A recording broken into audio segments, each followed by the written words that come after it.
Ուրեմն ես ձեզ դրա առումով տամ հետևելը։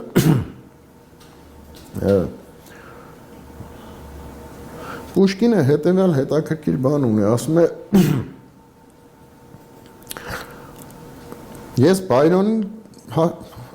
անցնենք հասկանում եմ, որովհետև Բայրոնի մեջ ասում է խելոքը խելոք է, հերոսը այդ այն գեղեցիկ երիտասարդը որ բան էս ասում է դրանք տրաֆարետներ են։ Շեքսպիրի մոտ Շայլոկը այդ գծուց աշխարհում համ խելոք է, համ խորամանկ է, համ վախկոտ է, համ լավ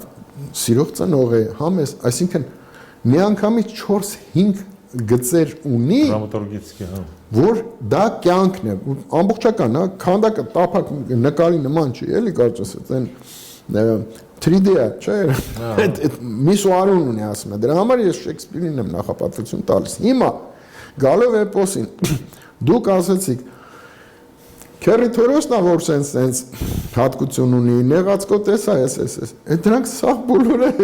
մեր հավաքական կերպարի տարբեր գծերն են, որը տալիս է, թե մենք ով ենք ամբողջությամբ, այսինքն 3D էպոսը,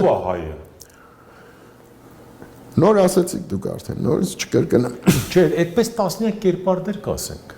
Դուք ասում եք, դրա համար էլ ծրագրավորողը չի կարողանում հասկանալ ում նկարի։